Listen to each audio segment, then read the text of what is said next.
సమయం లేదిక, వేటు వేయడం తప్పదిక.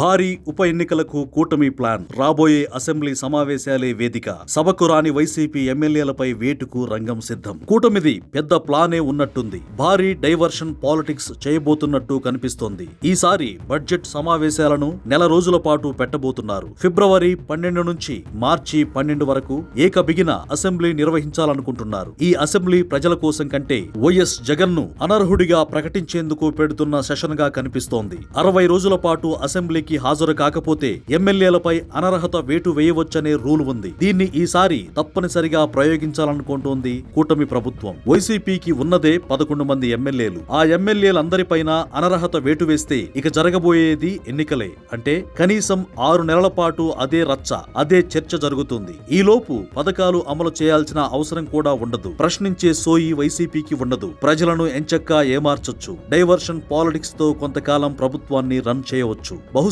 ఇదే ఆలోచనతో ఉన్నట్టుంది కూటమి ప్రభుత్వం. ఇప్పటికే స్పీకర్ అయ్యన్న పాత్రుడు చాలాసార్లు ఈ టాపిక్ పై మాట్లాడారు. అసెంబ్లీకి రాని ఎమ్మెల్యేలకు జీతాలెందుకు అని ప్రశ్నించారు. వైఎస్ జగన్ కూడా జీతాలు రాకపోతే బతకలేనంత పేదోళ్లు కాదు తమ ఎమ్మెల్యేలు అంటూ పనికి మాలిన సమర్థన చేశారు. అసెంబ్లీకి ఎమ్మెల్యేలను పంపించాల్సిన కనీస బాధ్యత ఉండి కూడా, ఒక పార్టీకి అధినేత అయి ఉండి కూడా ఇలాంటి మాటలు మాట్లాడడం నిజంగా బాధాకరం. ఒకవేళ సంతకం పెట్టి ఎన్నికలను తప్పించుకోవాలనే ప్లాన్ చేసినా సరే స్పీకర్ ఊరుకునేలా కనిపించడం లేదు. నైతికంగా అది కూడా తప్పుగానే చూపించి యాక్షన్ తీసుకోవాలనుకుంటున్నారు. ఏదేమైనా ప్రతిపక్షాన్ని అసెంబ్లీకి రప్పించాలన్న సోయి ఇటు ప్రభుత్వం వైపు ఉండడం లేదు. అసెంబ్లీకి వెళ్లి ప్రజల తరఫున ప్రశ్నించాలన్న ఇంగిత జ్ఞానం వైసీపీకి లేదు. మొత్తంగా అధికార ప్రతిపక్షాలు కలిసి అసెంబ్లీ సమావేశాలను ఏకపక్షంగా ఒక ప్రహసనంగా నడుపుతున్నాయి. అసెంబ్లీకి రాని ఎమ్మెల్యేలపై వేటు వేయాల్సిందేనని డిమాండ్ చేస్తున్న బీసీవై పార్టీ ముందుగా ప్రతిపక్షాన్ని అసెంబ్లీకి రప్పించేలా ఇరుకున పెట్టే వ్యూహాన్ని కూడా పన్నాలని సలహా ఇస్తోంది.